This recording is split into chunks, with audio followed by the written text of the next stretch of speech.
additional resources to come in and assist with what the follow-up search that was going to happen, which was a 20 block radius grid search and canvas of the neighborhood. So they sent out several resources to assist us with that process. Another option that obviously was considered on the front end of this was the Amber Alert. We discussed it, and then we also touched base with CBI, who are the experts in the Amber Alert criteria, to discuss what we had. At the time, we had no immediate evidence that Jordan had been abducted, so it was determined at that time that we did not meet the criteria for an Amber Alert. However, they did put out an endangered missing child alert for us, which is an information push that goes out to local law enforcement.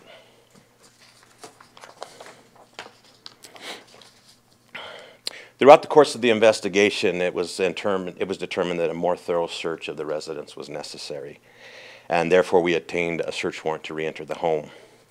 At approximately 8:20 p.m. Tuesday night, officers of the Denver Police Department went in and searched the home. Approximately 30 minutes into the search, sadly, we found Jordan deceased.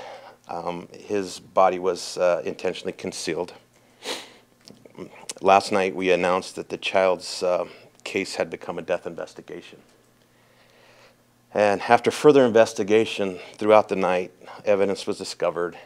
And this morning, detectives took a 16-year-old female into custody for investigation of first-degree murder. Since the child is a juvenile, law forbids me from discussing any more about her relationship to Jordan or other specifics about the case. The coroner's office will determine the cause of death, and the district attorney's office will make the final determination on charges. Is there any questions at this point? Joe, yesterday you had to go in with a search warrant. We reported that the family was not cooperating to the level you wanted, or you wouldn't have needed the search warrant. What was the pushback from the family? Well, the family was concerned, and they were cooperative to a point. I can't expand upon that because it is part of the active investigation. Can you explain where you found him and how the body had been concealed? I cannot. I can only state that the body was found in the home. I can't disclose where it was found or the condition of the body when it was found. Explain why, when you did the search originally on Monday, you didn't find the body, and you mentioned that it was concealed. Can you provide Right. more details? The intent of going in on the cursory search is we don't go in the intent of thinking the child's been harmed or worst case scenario is dead.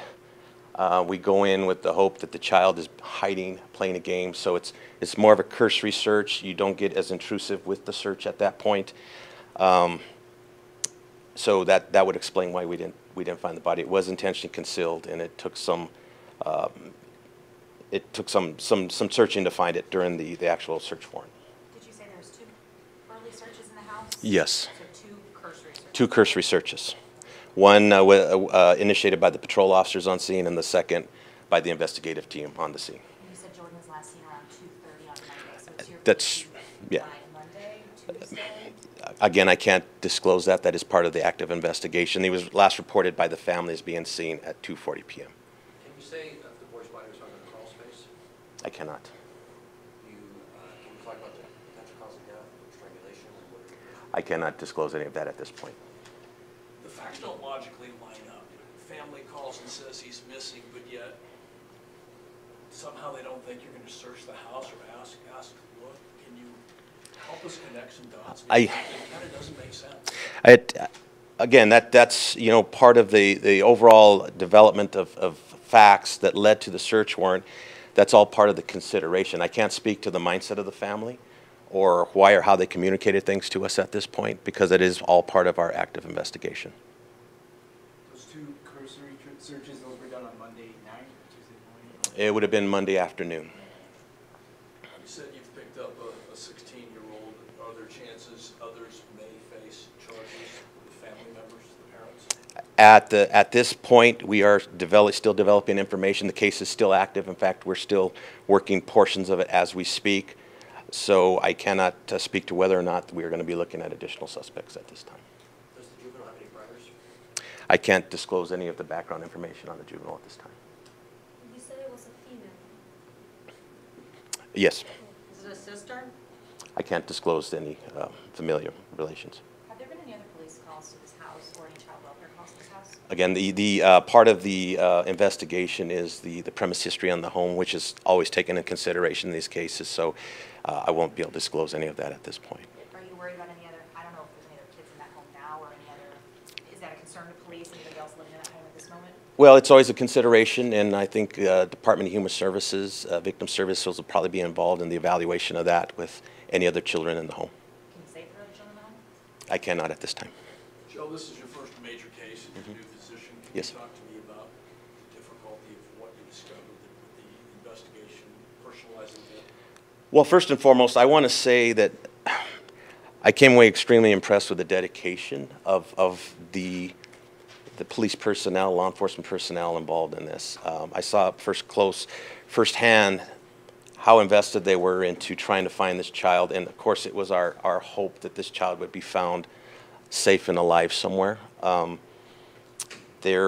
can say that there were investigators that probably went 48 hours without sleep that stayed dedicated and focused on this case. I would say that the amount of concern and investment from the community and the media was very encouraging, because I think everybody wanted the same conclusion on this. Once this came to the sad conclusion that it did, the emotional drain is very intense. I felt it myself, and I know that the investigators themselves felt it. And I would say just seeing the up-close emotion involved in this, and the roller coaster ride that you go through in a 48-hour span of this type of investigation, especially involving a child, it's eye-opening. It really is.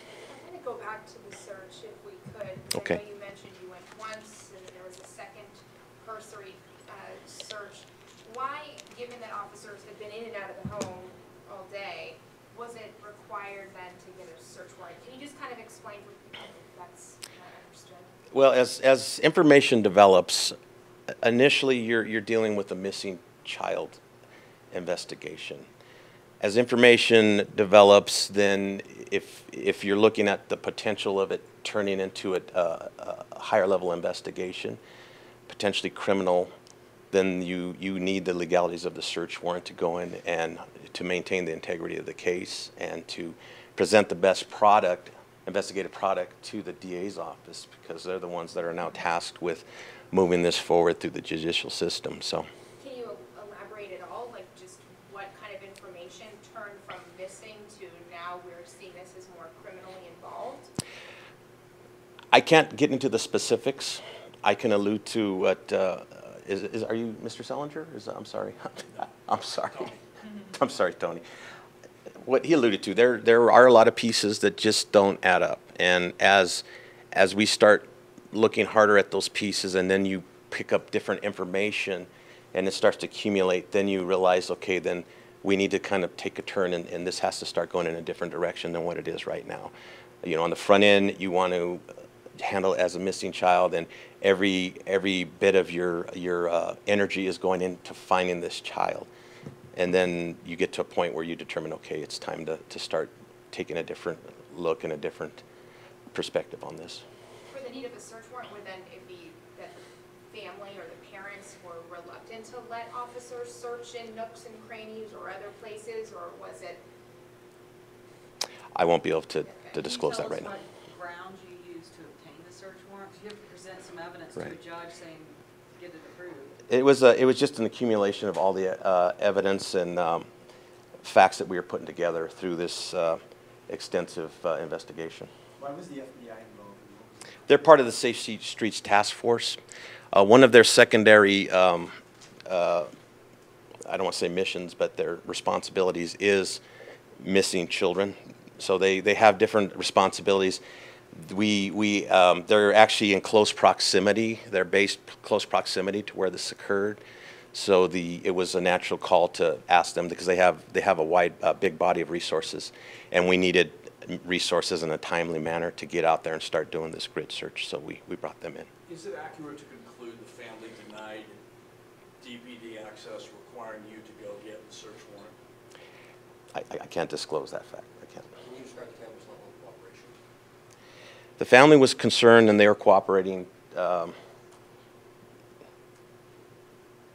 I can't expand it to the level of cooperation. They were cooperating and they were concerned. But I can't expand upon that because a lot of it is part of the integral part of the investigation. And are they still cooperating with you now? To my knowledge, they are. Yeah. Can you share the reaction when the body was discovered? I cannot.